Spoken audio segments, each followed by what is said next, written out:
Smith একজন দক্ষ military officer. নিজের এক সঙ্গীকে উদ্ধার করতে গিয়ে তার পরিচয় হয় আরও কয়েকজন দক্ষ সৈন্যের সাথে, আর তাদের নিয়েই গড়ে ওঠে স্মিথের এ টিম। দীর্ঘ ৮ বছরে মোট ৮০টিরও বেশি মিশন সফলভাবে শেষ করার পর স্মিথের টিম এমন একটা মিশনের সম্মুখীন হয় যেটা তাদের অস্তিত্বকে সংকটের মুখে ফেলে দেয়, এমনকি তাদের বানিয়ে দেয় দেশদ্রোহী। আর তাই মিলিটারিতে নিজেদের পজিশন এবং সম্মান ধরে রাখতে এ টিম মুখোমুখি হয় নতুন এক যুদ্ধের। কিন্তু কি এমন ঘটেছিল সেই মিশনে যেটা তাদের সব রেপুটেশন ধ্বংস করে দেয়? কেনই বা তাদের দেশদ্রোহী ঘোষণা করা হয় এবং কিভাবেই বা স্মিথ এই সব কিছু থেকে বাঁচতে একের পর এক নিজেদের মাস্টার প্ল্যান রেডি করে? আর এই সব কিছুই জানবো জনপ্রিয় action thriller movie the A team থেকে। তবে শুরু করার আগে বলে রাখি, এই গল্পটাতে এত পরিমাণ টুইস্ট আছে যে আপনি মুভির মাঝখানে যেরকম অবাক হবেন, ঠিক তেমনি একদম শেষ দৃশ্যে গিয়েও নতুন টুইস্ট খুঁজে পাবেন। সো পুরো গল্পটি খুব মন দিয়ে দেখতে থাকুন। মুভির শুরুতেই আমরা মেক্সিকোর একটা নির্জন জায়গায় একটা গ্যারেজের দৃশ্য দেখতে পাই, যেখানে মেক্সিকোর দুইজন অফিসার একজন লোককে টর্চার করে তার কাছ থেকে কিছু একটা জানার চেষ্টা করছিল। তো লোকটি কিছু না বললে অফিসার দুইজন সেই লোকটির গান দিয়েই তাকে মারার চেষ্টা করে, কিন্তু তার গানে ফায়ারপিন না থাকায় তারা তার দিকে দুটো কুকুর লেলিয়ে দেয় এবং তার সব জিনিসপত্র নিয়ে সেখান থেকে বের হয়ে যায়। ঠিক তখনই দেখা যায় লোকটি তার গানের ফায়ারপিন তার হাতেই লুকিয়ে রেখেছিল। সে সেটা দিয়ে তার হ্যান্ডক্যাফ খুলে অন্ধকারে চলে যায় এবং সেই হ্যান্ডক্যাফটি কুকুর দুটির গলায় পরিয়ে দেয়। আর অন্ধকার থেকে বের হয়ে আসার পর আমরা প্রথমবারের মতো এই মুভির প্রধান চরিত্র স্মিথকে দেখতে পাই। অন্যদিকে মেক্সিকোর আরেকটা নির্জন অঞ্চলে দেখা যায় স্মিথের সহকর্মী ফেসকে কয়েকজন মেক্সিকান পুলিশ আটকে রেখেছে। মূলত স্মিথ আর ফেস মেক্সিকোতে একটা মিশনে এসে দুজনেই ধরা পড়ে এবং মেক্সিকান পুলিশরা তাদের আলাদা আলাদা জায়গায় নিয়ে টর্চার করে তাদের থেকে তথ্য উদ্ধার করার চেষ্টা করছিল। এদিকে যে দুইজন অফিসার স্মিথকে টর্চার করেছিল তারা গিয়ে বাকি অফিসারদের সাথে দেখা করে। আসলে স্মিথ তার টাকার বান্ডিলের মধ্যে একটা লোকেশন ট্র্যাকার লুকিয়ে রেখেছিল, তাই পুলিশ দুইজন যখন তার জিনিসপত্রের সাথে সেই টাকার বান্ডিল নিয়ে বাকি অফিসারদের সাথে দেখা করে, স্মিথও তখন সেখানকার লোকেশন পেয়ে যায়। এখান থেকে সিন শিফট হয়ে আমরা বস্কো নামের একজনকে দেখতে পাই, যে কিনা নিজের গাড়ি উদ্ধার করার জন্য সেখানকার একটি কার সার্ভিসিং সেন্টারে যায়।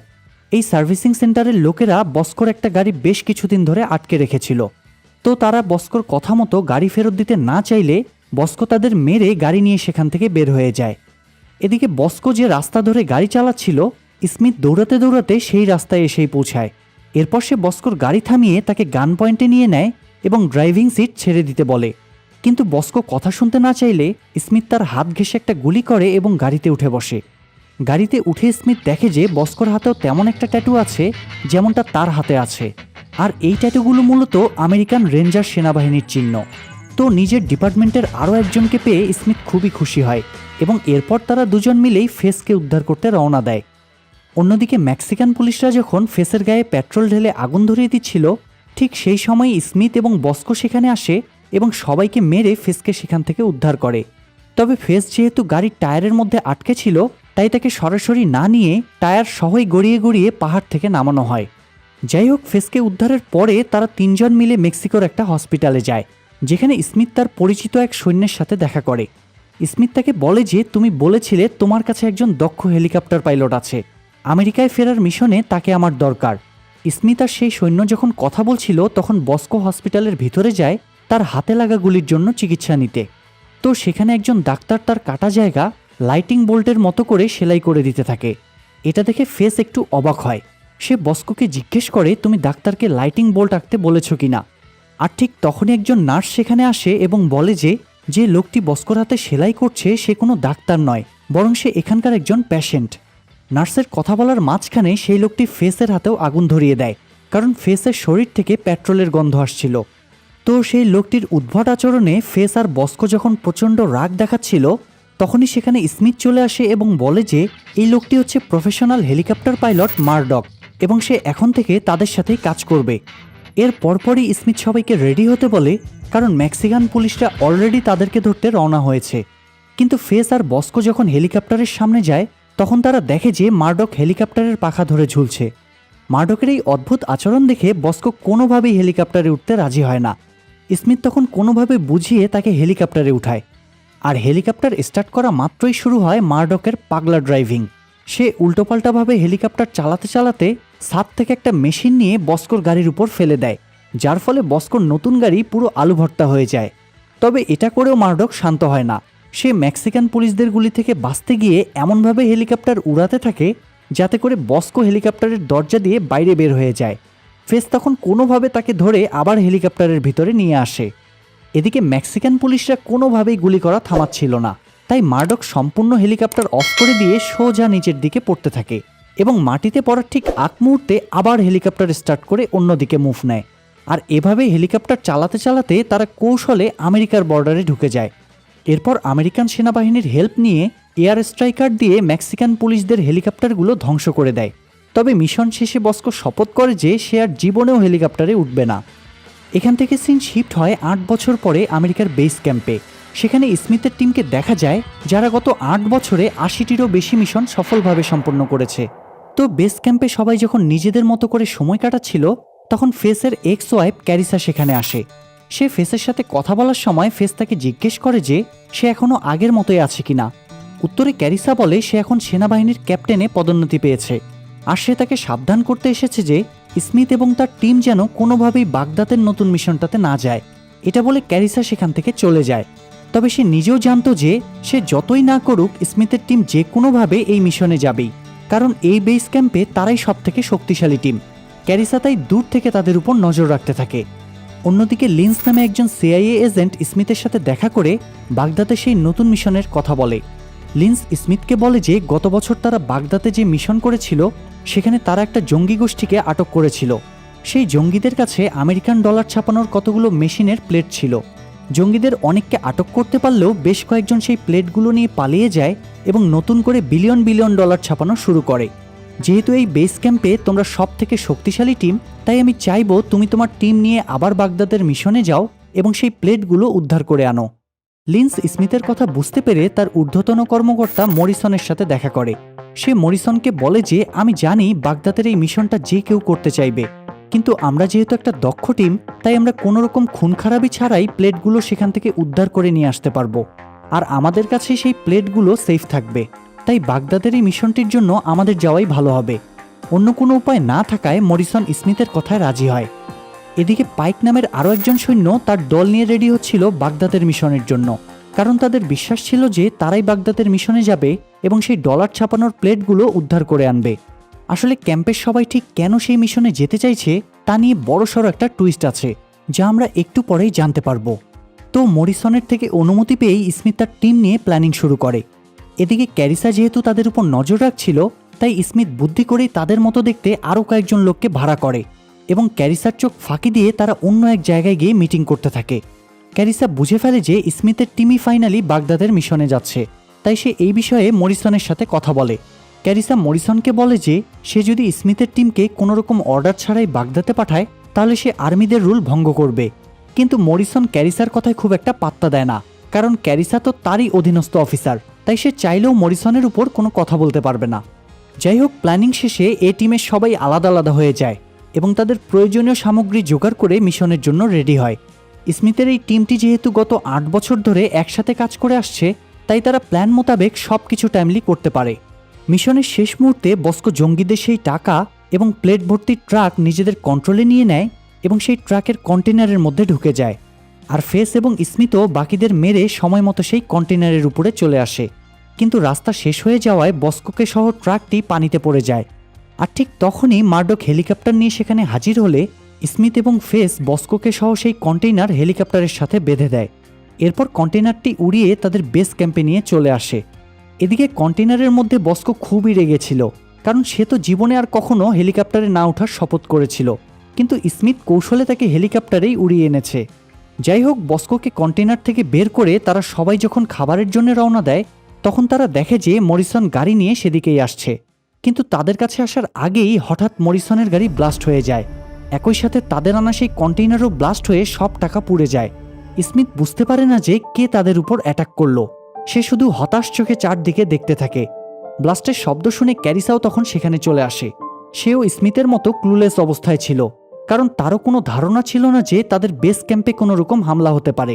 চোখের সামনে মরিসনকে মারা যেতে দেখে স্মিথ প্রচণ্ড ভেঙে পড়ে। এমনকি মরিসনের মৃত্যুর জন্য স্মিথদেরই দায়ী করা হয় এবং তাদের দেশদ্রোহী ঘোষণা করে যাবজ্জীবন কারাদণ্ড দেওয়া হয়।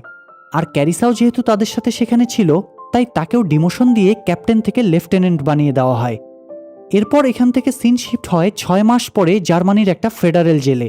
সেখানে লিন্সকে দেখা যায় সে স্মিথের সাথে দেখা করে এবং তাকে জেলখানা থেকে বের করে নিয়ে আসার প্ল্যান করতে থাকে। লিন্স এবং স্মিথ দুজনে বুঝে গিয়েছে যে পাইক নামের অন্য যে অফিসারের টিম ছিল তারাই মূলত বেস ক্যাম্পে অ্যাটাক করেছিল এবং সেই প্লেটগুলো চুরি করে নিয়ে গিয়েছিল। তাই এখন তারা দুজনেই চাচ্ছে পাইকের কাছ থেকে সেই প্লেটগুলো আবার উদ্ধার করে আনতে।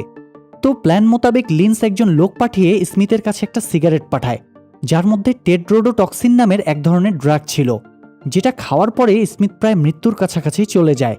ফলে জেলখানা কর্তৃপক্ষ তখন স্মিথকে মৃত ঘোষণা করে এবং তার বডি পুড়িয়ে ফেলার জন্য বার্ন সেক্টরে পাঠায়।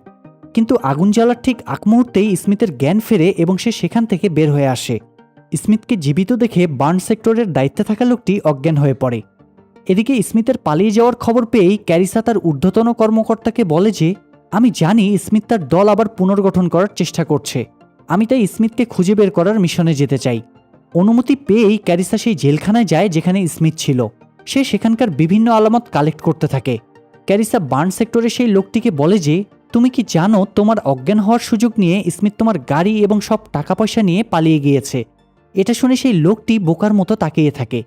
যাই হোক, ক্যারিসার এক সহকর্মী এরপর তাকে দেখায় যে রিসেন্টলি সিসিটিভির একটা ফুটেজে পাইককে জার্মানির একটা শহরে দেখা গিয়েছে। সে কোনো একজন অ্যারাবিয়ান শেখের সাথে নিয়মিত বিজনেস করছে। অন্যদিকে ফেস যখন জার্মানির একটা স্পেশাল জেলখানায় নিজের রূপচর্চা নিয়ে ব্যস্ত ছিল, তখন ফেস একটা মেশিনের মধ্যে থাকা অবস্থায় স্মিথ সেখানে আসে এবং মেশিন সহ ফেসকে সেখান থেকে তুলে নিয়ে যায়। তারপর তারা দুজনে মিলে প্ল্যান করে বস্কোকেও একটা প্রিজন ভ্যান থেকে বের করে নিয়ে আসে। এরপর এই তিনজন যখন একসাথে হয়ে কথা বলছিল, তখন বস্কো বলে যে, আমি জেলখানায় থাকা অবস্থায় শপথ নিয়েছি আর কোনো মানুষ খুন করব না, তাই তোমরা আমাকে যে কাজই দাও না কেন মানুষ খুন করার কাজ দিও না। এদিকে মার্ডক আটকা ছিল একটা আর্মি সাইকিয়াট্রিক হসপিটালে। সেখানে তাকে পাগল ভেবে পাগলদের মতোই ট্রিটমেন্ট দেওয়া হচ্ছিল। তো তাকে উদ্ধারের উদ্দেশ্যে স্মিথ সেখানে একটা গিফট বক্স পাঠায়, যার মধ্যে অনেকগুলো 3D চশমা ছিল। চশমা দেখে মার্ডক স্মিথের প্ল্যান বুঝে যায় এবং সেই হসপিটালের সবাইকে একটা করে 3D গ্লাস দিয়ে পাশের রুমে মুভি দেখতে নিয়ে যায়। মার্ডককে খুঁজতে খুঁজতে ক্যারিসা তার টিম সহ ততক্ষণে সেখানে চলে এসেছে। কিন্তু ক্যারিসাকে দেখে মার্ডক পাগলের মতো আচরণ শুরু করে। এটা দেখে ক্যারিসা ভাবে যে মার্ডক হয়তো আসলেই পাগল হয়ে গিয়েছে। কিন্তু সে তখন কিছু বুঝে ওঠার আগেই স্মিথ এবং ফেস একটা গাড়ি নিয়ে সেখানে চলে আসে এবং হসপিটালের দেয়াল ভেঙে মার্ডককে সেখান থেকে নিয়ে পালিয়ে যায়। ক্যারিসাও তখন গাড়ি নিয়ে স্মিথদের পিছু নিতে থাকে। হসপিটাল থেকে বের হয়ে স্মিথ এয়ারপোর্টের দিকে চলে যায় এবং সেখানে থাকা একটা অস্ত্রবাহী প্লেন নিয়ে পালানোর চেষ্টা করতে থাকে। উপায় না দেখে ক্যারিসাও তখন এয়ার সাপোর্ট ডাকে এবং রিমোট কন্ট্রোল র্যাপ্টার ড্রোন দিয়ে স্মিথদের প্লেনের উপর অ্যাটাক করতে থাকে। কিন্তু প্লেন ব্লাস্ট হওয়ার ঠিক আগ মুহূর্তেই স্মিথরা প্লেনে থাকা একটা ট্যাঙ্কের মধ্যে ঢুকে পড়ে এবং ট্যাঙ্কের গায়ে 3টা প্যারাশুট লাগিয়ে দেয়, যার ফলে প্লেন ব্লাস্ট হলেও তাদের কিছুই হয় না।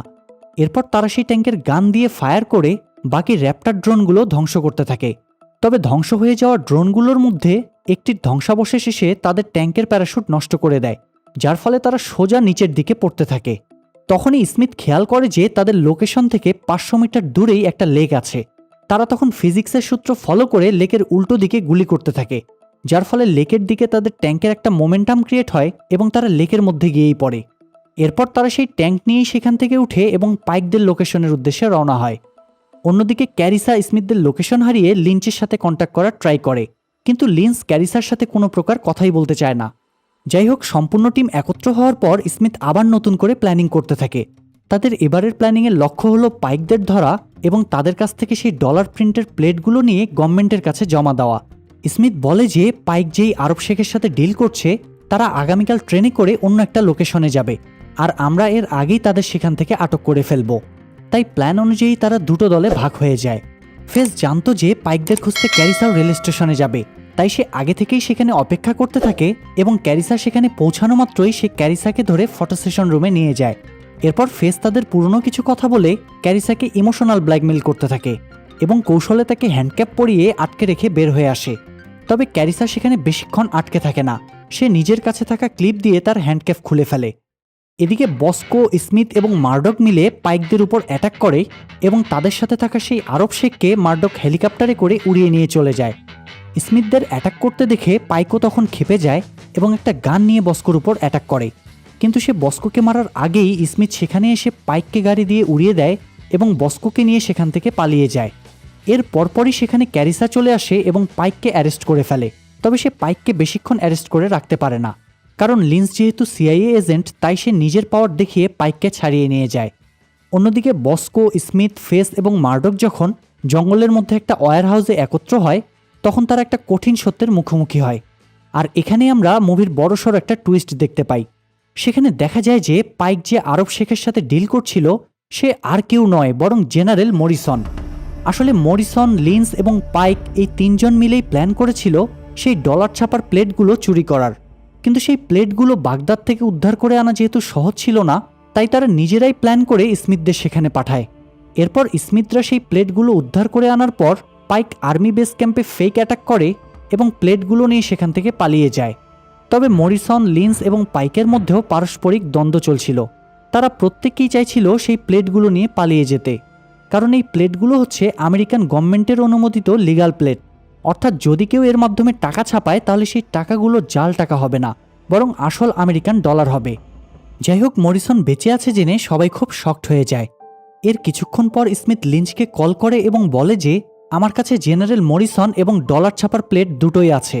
তুমি যদি এগুলো নিতে চাও তাহলে আমাদের সবাইকে লিখিতভাবে নির্দোষ প্রমাণ করতে হবে। লিন্স তখন স্মিথের কাছে 5 মিনিট সময় চেয়ে কল কেটে দেয়, কারণ 5 মিনিটের মধ্যেই তারা স্মিথদের লোকেশনে পৌঁছে যাবে। আসলে সে চাইছিল না মরিসন বা স্মিথের টিমের কেউ বেঁচে থাকুক, সে শুধু প্লেটগুলোই চায়। আর তাই স্মিথ যখন ঘরের বাইরে তার টিমের সাথে কথা বলছিল, তখন লিন্স এয়ার স্ট্রাইকার দিয়ে মরিসন সহ সেই পুরো ঘরটি উড়িয়ে দেয়। তবে এই ঘটনায় মরিসন মারা গেলেও স্মিথের টিমের কিছুই হয় না, কারণ তারা বোম ব্লাস্টের ঠিক আগ মুহূর্তেই পানিতে ঝাঁপ দিয়েছিল। এখানে স্মিথের আর বুঝতে বাকি থাকে না যে লিন্স কোনোভাবেই তাদের সাহায্য করবে না, তাই তারা এবার নতুন প্ল্যানিং করতে থাকে। ফেস জানতো যে লিন্স ক্যারিসার ফোনের সব কল ট্র্যাক করছে, তাই সে ক্যারিসাকে কল করে মিথ্যা বলে। সে বলে যে জেনারেল মরিসন এখনও বেঁচে আছে এবং সে আমাদের আন্ডারে আছে। তোমরা যদি মরিসনকে নিতে চাও তাহলে আগামী 48 ঘন্টা পর আমাদের সাথে লস অ্যাঞ্জেলস শিপইয়ার্ডে দেখা করবে। আমি তোমাদের হাতে মরিসনকে বুঝিয়ে দিব এবং তার পরিবর্তে আমি সরাসরি আর্মি কোর্টে আরেকবার কথা বলে নিজেদের নির্দোষ প্রমাণ করব। ক্যারিসা স্মিথের কথা রাজি হয় এবং তাকে দেখা করতে বলে। ক্যারিসার কল ট্র্যাক করে লিঞ্চও তাদের লোকেশনের কথা জেনে ফেলে। তবে লিন্স তো এটা জানতো না যে ফেস ক্যারিসাকে ইমোশনাল ব্ল্যাকমেইল করে আগেই তাদের দলে নিয়ে নিয়েছে এবং এই সবই তাদের প্ল্যানের অংশ। তো জার্মান থেকে একটা বিমানে করে স্মিথের টিম আগেই লস অ্যাঞ্জেলস শিপইয়ার্ডে চলে আসে এবং সেখানে তাদের নতুন প্ল্যান সাজাতে থাকে। তবে এবার স্মিথ নয় বরং ফেস পুরো প্ল্যান সাজাচ্ছে।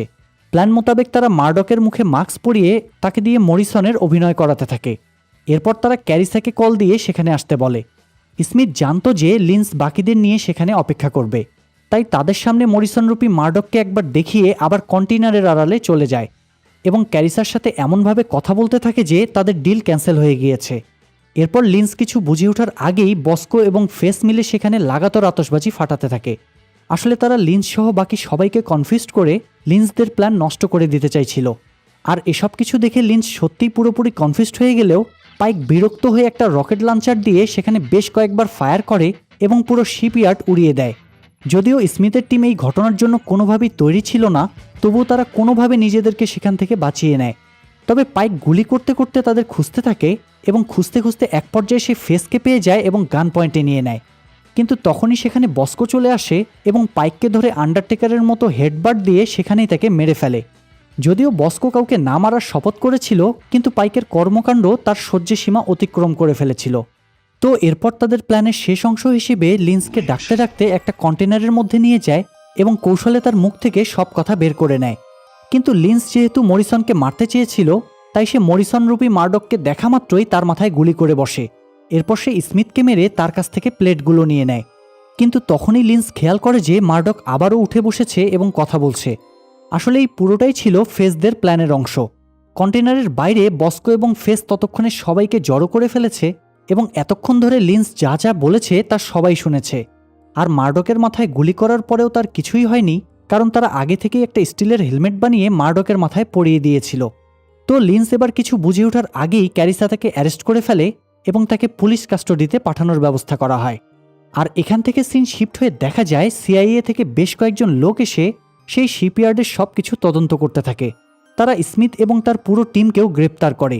আসলে মরিসনকে খুনের দায় থেকে তারা সম্পূর্ণ মুক্ত থাকলেও যেহেতু জেল থেকে পালানো এক ধরনের অপরাধ, তাই তাদেরকে অ্যারেস্ট করা হয়েছে।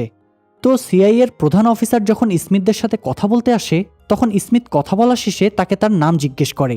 সিআইএর সেই এজেন্ট চলে যাওয়ার আগে বলে, আমার নাম লিঞ্চ।